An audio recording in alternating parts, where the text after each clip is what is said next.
haven't hung up my gloves officially yet. Yeah, you haven't put them down on the circle. That's what you need to do, Moss. Put them down in the center of the heads. Maybe. We'll see. It means I have to get back in there to put it down. Oh, that's fighting talk. Like literally, even when I asked you to like hop on the podcast, you were saying that you asked me like what version of you would I want on the podcast, and that's something that I've seen. Obviously, like getting to know you in terms of like in the gym and all of that. It's like you wear a lot of faces, you know. How do you pick in terms of like what face to put on at what time? I think it's that answer is the time of the day. So I run multiple things in the day, and I schedule mostly. I do a lot of mental coaching, and I studied kinesiology, and I've been working with that. I found that not going sidetracking, but just answering your question a little bit like this. Sure. From the mental side, being an athlete, I felt that it was the most underused part, or there weren't enough coaches that could help athletes. Tapping in the mental space. Yeah, in the mental space. So for me as an athlete, it's really easy to show up to the session. It's really easy for me to, like, once I commit to a fight, be on the diet. Those things aren't difficult, but the one thing that most athletes fight is themselves and the mind. The mind is the trickiest part. You know, you go through multiple emotions throughout the day. And I felt that there weren't enough people, or certainly in South Africa, or maybe I just didn't find the right people to assist me. And that's somewhere where I wanted. So I went in and I studied a little bit about it, and I'm still exploring this more, but I decided to help. So in the morning I do that. So I see and I work with a lot of clients that work with goal setting and their mental side. And then the gym in the afternoon, like for me, that side cuts off at 1, and then the gym starts at 1. And then from there, it's running the coach, it's being an entrepreneur, it's networking, it's finding businesses, trying to train myself as well. So I think I just kind of flow into the necessary person required at the time. Yeah. So it is challenging, but I think if you don't know how to manage your time correctly, I don't think you'd be able to do what I do. Yeah.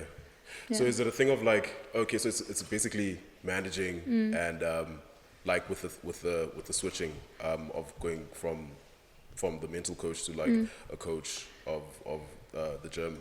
Has this been something that you've obviously had to grow into, getting to the place of like being able to, like, you know what, actually I'm trying to help others get into that point? I think it's more of like a life. Like your phases of life, if that makes sense. I think in your 20s, you know, you can be selfish, you can be the athlete. I've always helped people though, but I've been a coach, even as an athlete in my 20s. I was in personal training. I mean, I was at Wessels, FightFit Malitia at the day, as a PT, helping, coaching. It's always been a part, but more focused on me and competing. I think it's a natural progression, you know, then you reach your 30s and, you know, you want more for life. Or in life, and you want to be a little bit more successful, and you need a little bit more. Yeah. And in that, it's about giving as well. So I'm very passionate about helping others. I've had a very difficult journey, you know, in life, and I've had to overcome a lot of things. And I think that's given me the opportunity to and space to hold for people to find themselves. But going back, I think it's just the natural progression of life. You know, not everyone becomes a coach, but from that, it's easy. And when I do retire one day, for me to focus on being a coach is like a big thing for me. Yeah, the ultimate, running a gym, being a coach, helping people, for me would be like, sweet, I'm happy with that. Yeah, with your life and where it's at. Damn, let's speak about the journey, because I mean, you just touched upon it now. You obviously started your career in amateurs was in 2014. And you had like 4 fights there. A lot of them were cancelled. But then turned pro 2015, and then first fight in the EFC. But like obviously not everyone just wakes up and just wants to start fighting. Like what led you into that pathway? Well, that's exactly what I say when people ask me, like, when did I decide to become a fighter? I didn't wake up and want to become a fighter. You know, I've always been athletic, and I love sport, and I love being fit, and I love the health industry. I played a lot of sport growing up. So for me, it was to study to be a personal trainer, and you know, I was, like I said, interested in the fitness industry. Okay. So and I was studying it. Sport was it. Sport was it. I mean, I didn't know how. I mean, I was really, really competitive at soccer. I was even looked at from Banyana Banyana to even go there. Yeah. So soccer. Striker. So soccer for me was big. Yeah. Damn, could have given Portia Modisa a run, Mos. Yeah, Fran Hilton Smith came to take a look, and that was the way Yeah, I shout out was to like, Fran. like heading. Yeah. But then life took a different turn, and I actually wanted to study sports psychology. Okay. So again, fascinated with the mind. Even then, before I'd become, a pro athlete. Yeah. I didn't make it. I missed it by 1 point to get into UCT. Okay, So I didn't go that route, and then I found ETA, and I did a 2-year diploma there. So I studied personal training and then specialized in sports conditioning because I wanted to work with top athletes. Oh, sure. And while I was studying, then I met Norman, and Norman and I started Shout chatting, out and he to was like, "Oh, I've got Norman FightFit Malitia," and he was like, "Come and do your apprenticeship here." Obviously, not knowing anything about the mixed martial arts world, and walked in there, and I fell in love with it. And then one thing led to another, and I started trying CrossFit, boxing, Yeah. and then a white collar came up, and we entered, and all of a sudden, my You're life going took that that route. turn, and that's how I ended up fighting. I just accepted fights after fights, and it led to me turning pro ultimately. Yeah, so that was life. Chef was your first coach ultimately. Yeah, so Chef was definitely my the first point of contact for mixed martial arts. I met him right in the beginning, and then obviously got introduced to Richie. Wasn't Richie's favorite in the beginning. I had to work super hard. Yeah. And then, I think over time, I was with them for about 8-9 years. And we built an incredible relationship, and even the fighters there, we talk about the black mats and we talk about that time. Yeah. And it was just one of those things that you are either part of, but I don't think you'd ever be able to recreate it. And they're memories that a lot of us look fondly back on to, in that time. Yeah, I saw even an interview with him. Shout out to Richie Kwan.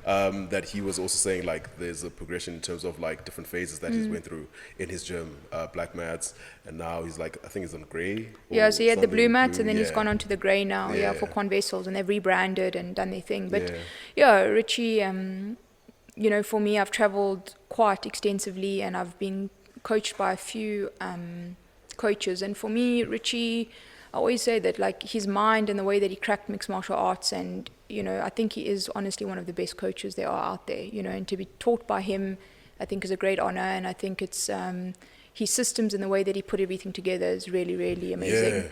Yeah. There's that method he believes in. What is it? Doing something repetitively? 1%. Is it? Yeah, but I know there's that method because also shout out to Temba. He also spoke about that time and him being looking back, he's Richie definitely gave him a lot more in his career, to where he is now.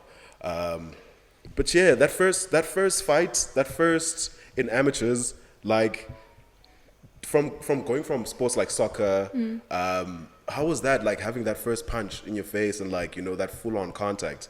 You didn't want to turn back and actually I don't want to do this anymore. It's a journey. Hey, fighting's a weird thing. I don't like being punched in the face. I don't. It's weird. Then I watch my training partners and I watch them and they literally catch that first punch and there's the switch in and they're okay, that's it. Now it's on. Yeah. For me, it's part of the sport, but it's not.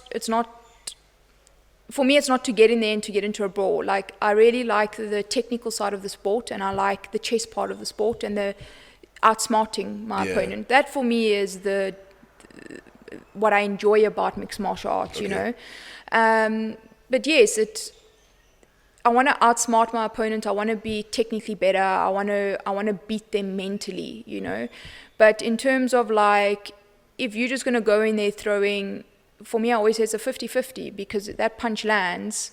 Yeah. It could be anyone. It's anyone's day. There's nothing technical about it. Yes, obviously stand-up can be super technical, but I'm just talking about that brawl, when you're just throwing fists, your head's down and you're just going. Anything can happen in that moment. But like I said, that's not the appeal to me. The appeal is watching my opponent, studying them. Where can I be better? Where can I outsmart you? Defensive. And that for me is the thrill. And but leading up to it, fight camp, I hate fight camp. It's tough, people don't realize it. That period when you sign it on that dotted line and you're going through it, it's a very lonely journey in those 6 weeks. Yes, you've got like-minded people and your teammates, but like I said, the person you're fighting daily is yourself. to get up, to get to training, your body's sore, you're tired, you're meal prepping, you're cutting weight, you're responsible for yourself, but also to the people that are investing in you. It becomes really challenging. But for me, it's the afterwards. When I've won it and I've done it, that feeling there's nothing like it. Ultimate one in the world. Nerves, never got nerves on the day of Always. fighting. I don't think there's anyone that can honestly walk in there and say, I'm chilled. Yeah. I mean, there's people, I think you embrace the nerves differently. The nerves is something that I want to master a bit better. It does get the better of me especially in the camp leading up to it. But even on fight night, it's you in the back there, you're warming up, you're watching guys being carried out in stretchers, and all this guy's got knocked out and you're like going in there going like, what the hell? Get this. Yeah, exactly. you're actually like, no, it's fine. But you've got to go through. Here now. You have to. You're in that hexagon. Boom, first fight, Kirsty. You make your debut in the EFC. Yeah. I mean, obviously, then there's that back fist you threw, that was obviously leading up to the just like barrage of like fists and punches that you got to finish the fight. But it's a matter of then you show the emotion in terms of like when you celebrated that first one. How did that first one feel? Obviously, like having prepped and like actually like now I'm in it. This is my career, and we're off to a flying start. Sure, I mean, that fight is one of, the most special fights. That celebration that, comes through, like I said, that's proving to yourself, that's when I'm talking about that mental fight. Every day when you're prepping for it. And the nerves are real. I mean, I remember when they announced my name, I was walking out. I mean, I think I was 24 at the time. I was young, 23, 24. Sure. And I was walking out there and I was like, shit. Like, I've got to, sorry about swearing, but I was just like, now I've got to do this, I'm someone that doesn't leave a stone unturned though when I commit. Like when I'm in it, I'll never miss a training session I'll never miss anything. I'm so disciplined in that, in a camp. Yeah. And I think in that moment walking down, it's like, just trust the process. I had the best teammates. I was surrounded by incredible athletes, top coaches. But like I said, people also don't understand being a female. We don't talk about that, but being a female, being small, I mean, I'm fighting at 57 kilos. My training partners are like 90, 80 kilos. Yeah. It's tough as well on top of, I mean, I'm not saying it's not difficult for a male fighter, but I feel like there's a little bit extra, from a female side. But I think when I walked down there, I was just like, I've got to trust the process. And when I stood in the cage and they were announcing, that was the one fight where I felt absolute calmness, like clarity, like a moment I wish I could like bottle. And as the fight progressed, I'd been throwing that spinning back fist a lot in leading up in my camp, and I was landing it a lot. Yeah. And then when I landed it, and to finish in such a spectacular fashion, for my first fight, and also coming from the reputable FFM, and their first female. A lot of the times you'll see in these women's nice spinning back fist on the mark by Shana Power. She's unloading now. Kirsty Davis is in big trouble. She is in big trouble, Shana Power is stunned. It's over. I don't think you can describe a feeling like that, It was like... you could definitely see it, like in terms of like what it meant, like that first one, getting that first one out the way, especially in the pro leagues. But also another thing that you battled within your career is like a lot of cancelled bouts. Tell me now in terms of like signing on that dotted line and like now ultimately it gets to a point where it's not happening, or even the one was it EFC 72 in terms of your cancelled bouts because of weight cutting within the process of getting ready for fights. So tell me in terms of that and like the frustration that goes into putting in the work but like it doesn't happen. So one of the things I regret is not being able to compete more often. Fully. Fully. To your potential. And as an amateur, I mean, if you go count, I mean, I could be wrong, but let's say I had 12 scheduled fights and I made 4. That's a lot of time. And I, even as a coach, I say that we try and prep athletes to the best of our ability, but nothing can fully prepare you for an actual fight. Whether it's on the jits mats or whether it's in the camp, in the cage, the only thing that betters you is experience and being in there. And I think the more often you compete and do it, obviously handling your nerves is better, your routine's better, your schedule's better. You kind of refine it every time. And I feel I was robbed of that, as an amateur. And then I won the title. I didn't even get to defend the title. Graham phoned, made the transition, was pro before I knew it. And then we started, and then the title fight was like supposed to be my third fight. Had health issues there that was like really severe. I nearly died in that weight cut, so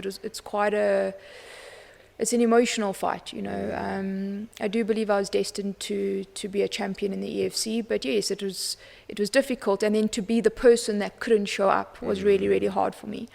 And then I took that fight on short notice against Jackie, and I don't think my headspace was in the right place. Yeah, and I lost that fight.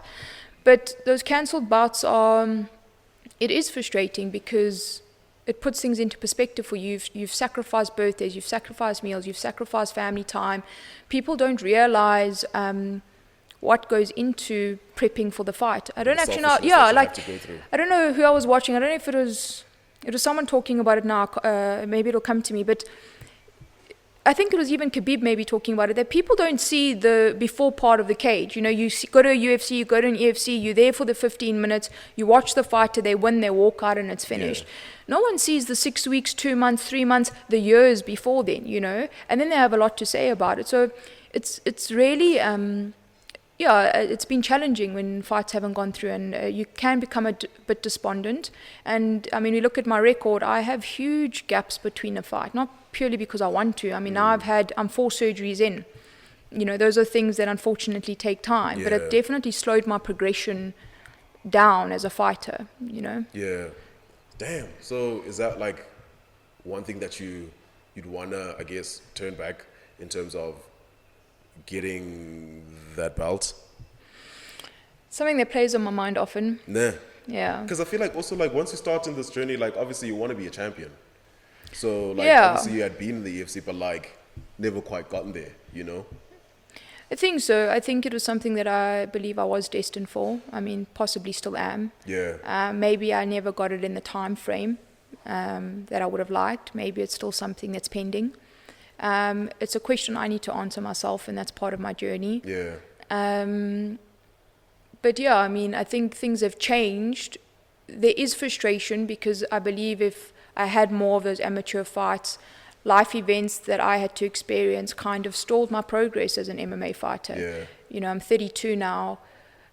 There's been moments in my life where I've been in the best shape, best mindset, and fights haven't come through, where I've literally phoned and begged Graham for fights. And then I've had an elbow surgery, I've had 2 knee surgeries. Those have been a year each in recovery.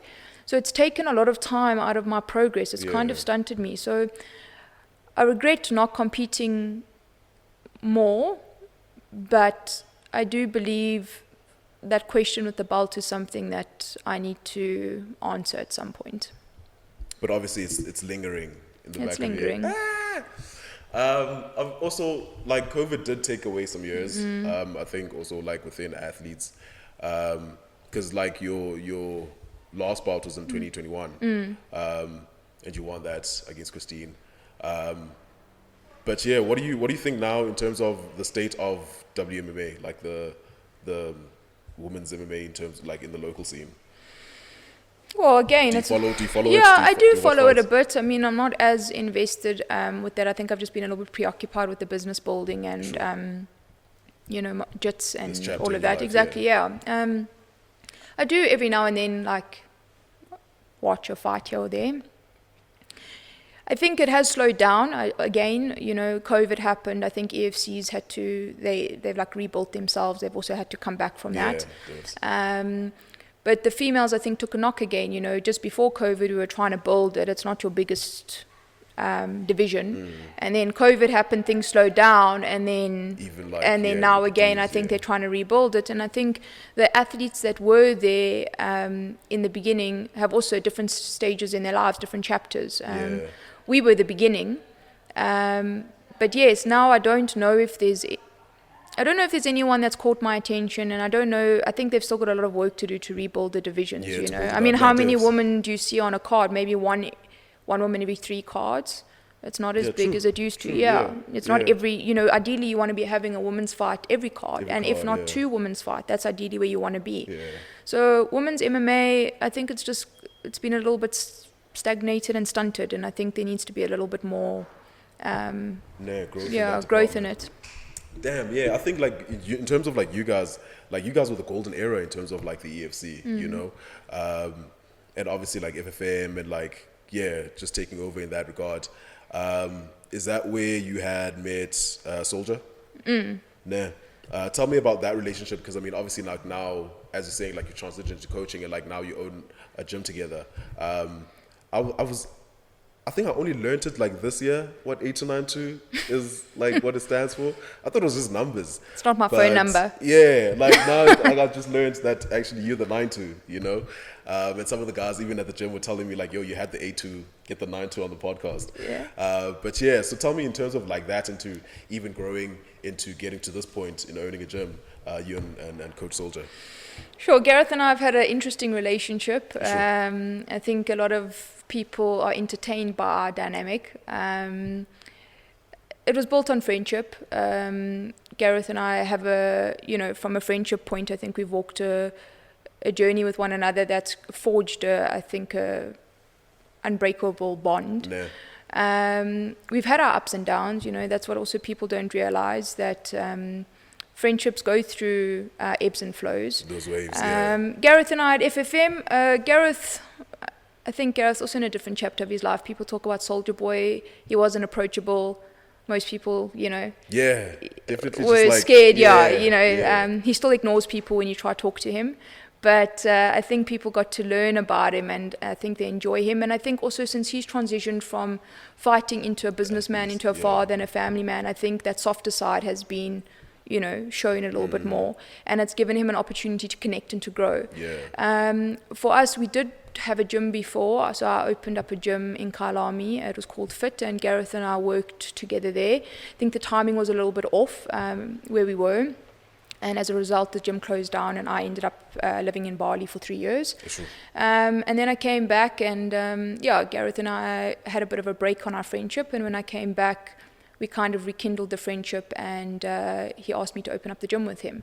I was a little bit hesitant because for me, I love Bali, and ideally one day would like to go back, not to give up the gym or to close it, but maybe to have another business there and to be able to commute between places. But I took the leap of faith to open up the business with him, and this is the result we got. And I think so far it's doing quite well. And I think we've grown, and I think it's just cemented our friendship even more, running this business together. And also having learned from the previous. We try, we're all human, and we hope we don't make the same mistakes. But yes, we try and have a bit more wisdom, and to learn from the difficulties and the challenges we faced then. But I think our friendship's better. I think we understand each other a bit better. And I think it's very rare to have friends run a business and to have the relationship that we do, So, I'm proud to be his business partner, and it's definitely a journey that I'm excited to, continue with him on. I think also, like, for me, like, watching your guys' dynamic is like, you're the more stricter, side of the gym, and, like, he's the more... Like, it's what you were saying in terms of like that role of being a father now is like coming out. Is that something that you guys had said, or it just kind of developed into that way? Because I mean, like, good cop, bad cop, mom and dad. You get us in check, Like, you're the one where it's like, okay, cool. Now it's time to focus, Not that he's not. No, like that, sure. Like, I think we've got the whole McLellan family training in the gym, and I think you guys have experienced it with him, Jin, Kiana and Gabriel. If they have ever left the gym with not leaving something behind in it, I think it would honestly snow. So that's their person. It's a watch. How many times, Garreth, you've left your phone? Garreth, you've done this. That's the dynamic. But again, that's embracing Garreth and loving him for who he is.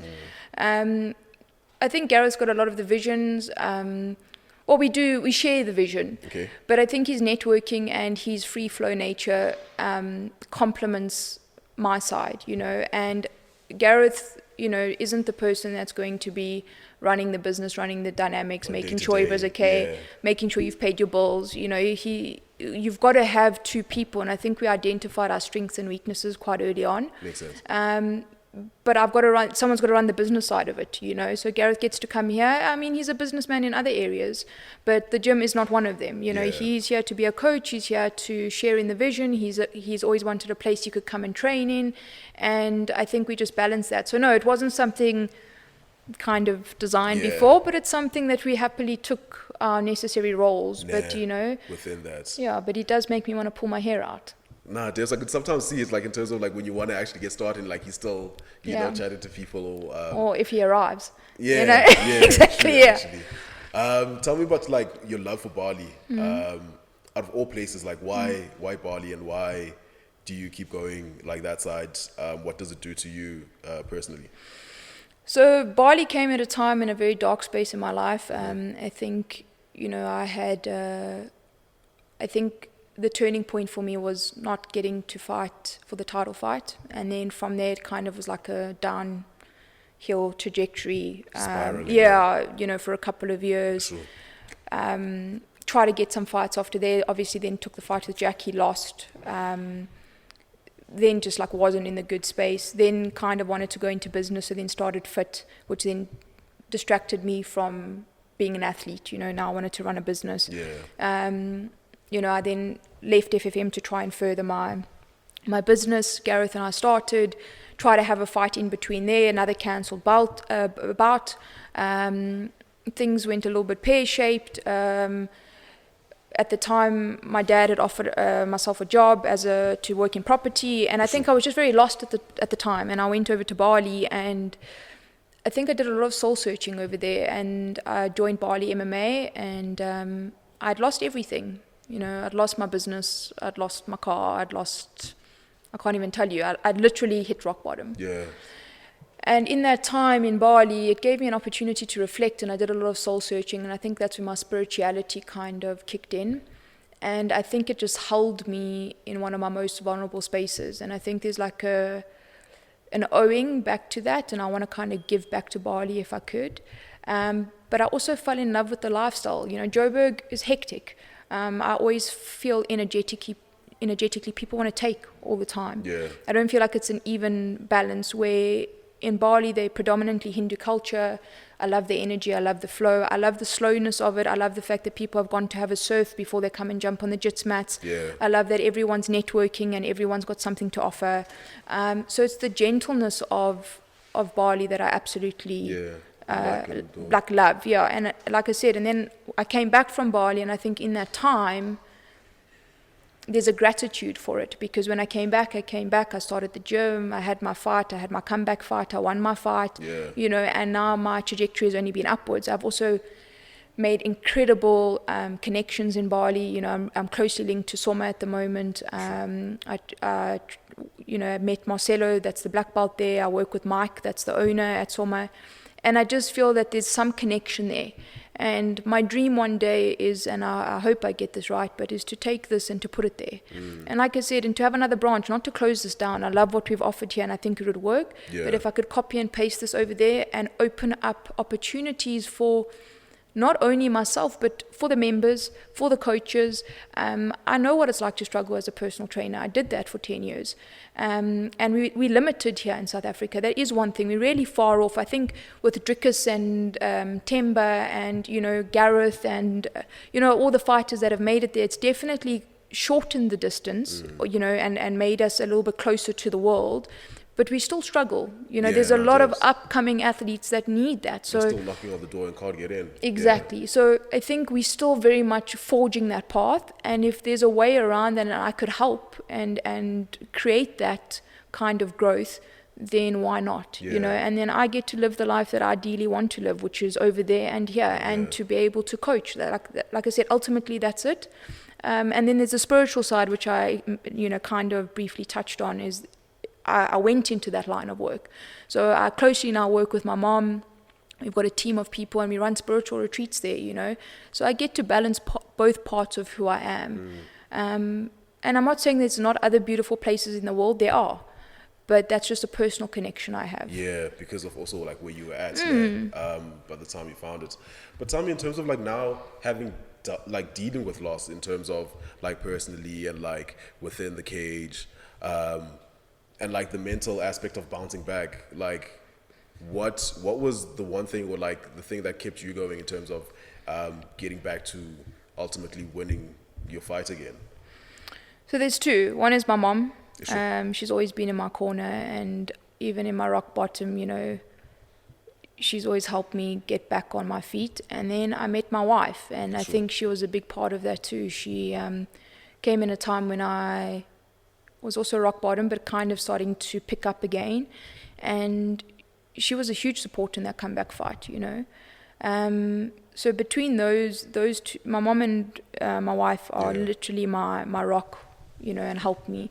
And they're my supporters. I mean, they want to see me back in the cage, and if I make that decision, they'll definitely, you know, be in my corner. But yeah, those are the two people that help me mentally when I'm low, and have ultimately helped me become the person I am today. Yeah. Would you go into coaching like a pro athlete? Yeah, definitely. I think females as well. I think, you know, when I talk about that female element, I look at it and I don't know how many females in South Africa run and own their own gym, especially black belts. Actually, yeah. And actually fully coach athletes and take them on. Yeah. I could be wrong if I have forgotten anyone, but honestly, like being a head coach and running a gym. Jess is, I mean, she's really competitive at the moment. She's done a lot, her and Mike, really fond of them, got a good relationship with Jess. I think she's done exceptional stuff for the community and for women's mixed martial arts and the boxing.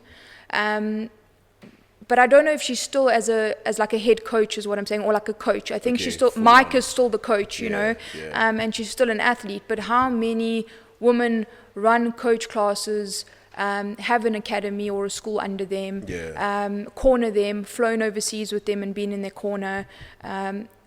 There's not many. So for me, that's a big thing. And ideally, if I could be seen as a coach that people would want to come and learn from, and be a female coach, that would be incredible. You know, that is one of my dreams, to coach and, you know, corner people in established promotions, you know, top promotions. So that's ultimately what you're trying to get into now. I obviously see it with the likes of Jaden. I know he's someone that you also have under your wing. So you, and also with his aspirations in terms of like trying to compete in MMA. So that's one, I guess, project that you're currently running. No? Yeah, it is. Plus the school, you know, just in general, even if it's not MMA, you know, just even if it's in the Jiu-Jitsu community, coaching you guys, being there for you. You know, to be a coach it's to be selfless in a lot of aspects. And I think a lot of people miss that too. But I love giving, and if I could help someone reach their potential in their dreams, I think that for me there's a lot of joy and fulfillment in that. So if I were to come through and like, yo, I'm trying to get into the EFC, obviously it would be a thing of like, you guys would be like, would have to prep like a plan, and like training would be different, obviously, like within that aspect. Okay. So I thought like, because I haven't seen anyone trying to compete like in MMA, you know, but I guess it's just a matter of like, because also we're a young gym, so not all of us is like trying to take that professional step, you know. But yeah, I don't know if I'm trying to compete, coach. Like, if I'm, sounds like it. If I'm being honest, I don't know. My name's on the board. Yeah, it's on the board. You put your name there. You wrote it. I don't know if I'm trying to, but yeah, I guess we'll see about that. But yeah, in terms of like now the mental side, are you someone who's like still trying to, like, how are you now where you're at with your mental space for yourself before lending a hand into others? Where are you at now? Are you, like, I mean, you did say that you're still pondering in terms of getting back. But yeah, just in general, in terms of like your mentality and like your headspace. Mentally and my headspace, it's good. I'm in a much more positive space. But again, I also haven't signed a fight. So it's, you know, what I'm doing now, I'm fulfilled, I'm joyous, I love running this business, I love getting to meet the people, I love coaching, you know, I'm definitely filling my cup. It does come with its difficulties, don't get me wrong, running a business is really tough, especially being a small business, so it has its challenges. but mentally, quite optimistic, quite goal-driven. People ask me that have kind of walked this journey with me that, when I speak to Mike and Jaden, we often talk about when I'd come back from Bali and I wasn't coaching and they asked for me to coach them and I had nothing and I was like, cool, I'll buy 6 mats, and I was coaching out of my mom's garage and they've literally walked the journey of being in the garage with me to now stepping in here, having into the gym, zebra mats, fully, great boxing, this high-end kind of gym. We've now expanded, we've got fitness, we've got a recovery center, there's so much. And I think they often remind me of how far I've come. And I think I often forget to look at that, because I'm always looking for the next thing. Being a business owner, I'm constantly looking at the gym. Oh, that photo skew. Oh, I need to do that. Oh, I need to order water. There's photos of Garreth and I standing in this exact space, empty. Yeah. When we were looking at it going, well, should we open up the gym now? And when I look at those photos, it's almost unreal how much we've achieved in the last 18 months. Crazy. So my goal and my mindset's good. In terms of fighting, well, I'm nursing my knee. I had major surgery in Feb. If it all goes well, I think we might reach out to Graham and see what's available. But do we have a timeline? Because obviously also age, like you said. Do we have a timeline in terms of when that might be? Obviously, it has to be sooner rather than later. I feel like you're putting pressure on me. Ooh, we need to see that titanium return. Maybe next year. I think with the knee surgery that I had, I think there's a lot that has to go into it. I want to kind of put myself in the best position to make that decision. Like I said, it's really easy to think about it and dream about it, but when you're sitting in front of Graham and you're signing the papers, it's a completely different story. You also want to try and put yourself in a complete position or situation where, the business relies heavily on me. We were talking about it earlier. You've got to be completely selfish when you're competing. Can the business operate for 6 to 8 weeks of me not being fully invested? I now become an athlete, I don't become a coach. It's a completely different hat, at the time. So ideally, I'm trying to put myself in the best position to make the best decision for me. But to be fair and to be respectful of my knee surgery and giving it the necessary time to be fully rehabbed, which I've been very diligent with, then I think next year would be great. In terms of age, you look at the women that are title holders or really doing well, it's from 30, 35, 36. I mean, you've got your rare Holly Holm that I think is late 30s. Yeah, even Amanda Nunes, like she also... Yeah, so there's I don't feel like I'm under pressure. I think I could do it at any time. But I think it's a chapter that I do want to close properly to transition into my next. I don't want to leave things up in the air. So I think to give it, I think in a year's time, I think should be, good. So like in terms of like now, as I said, like you guys were like the pioneers in terms of like the golden age of EFC, and like as you just mentioned now, like your Ronda Rouseys, your Holly Holmes, were they the figures that you looked up at? Definitely. Ronda Rousey was a huge person for me that I looked up to. Richie, when I was asking him about fighting and do women compete, I mean, I'd never done it before. He was the first person. He dropped Gina Corona as a name, and it kind of went from there, and then it was Chris Cyborg, and then it was Ronda. But Ronda was a big inspiration for me in my amateur days, and then kind of entering into EFC. I mean, I was also fortunate enough that one of my clients sponsored me a trip, and I watched her last win where in Brazil, she knocked out Beth in those 30 seconds. So that was the last time she ever won, and I got to see that, so that was incredible. Damn, yeah. I think also like it is quite tough in terms of when you're kind of pioneering like this sport like within the regional scene, and like there's not a lot of figures that you can actually look up to. But yeah, is there something that like what would you tell like an 18-year-old Shana where you're at now and what you've gone through? Let's pick it at 18. Sure.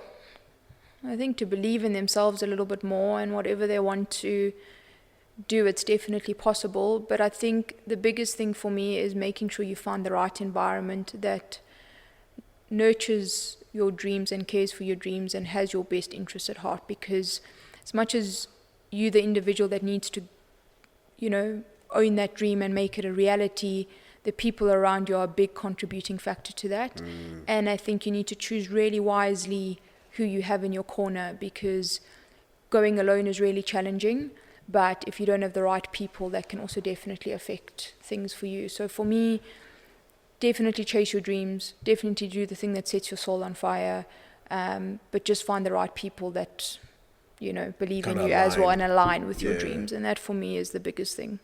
I think that's just also what I'm learning in terms of life. Like I feel like I was talking to Lunga like that the ultimate thing is like just it's finding the right people within your corner, but like also it's having that alignment. That's the most tricky part. That's the challenge in terms of in life and like getting to like people that believe in you. But yeah, like I mean, being a part of the gym for me, it's definitely. I mean, I've never been any part of any gym, I guess, but like, yeah, being a part of this gym is like, it's what we always say in our videos, the ones that we're dropping, on social media side. Like, we feel like a family, and everyone is just there for you, I don't think you would not find if you're looking for like someone to just chat to, or like, if you want to offload, even with you in terms of like the work that you do. Yeah, I think it's like the best place, I feel, and I've always said this in terms of like if I were to be an athlete, which I'm not, but like if I were to be an athlete, I'd definitely. Who knows? Yeah, like this would be the first place I'd want to actually start with, Also because like you guys have walked that path. Yeah. But yeah, for me, I just want to say thank you to you guys, like in terms of like starting this and like it may be fruitful and like continue to grow and like obviously it's expanding to Bali and all of that, But yeah, this has been Fighting Talk with myself, Tshuck, and Shana Titanium Power.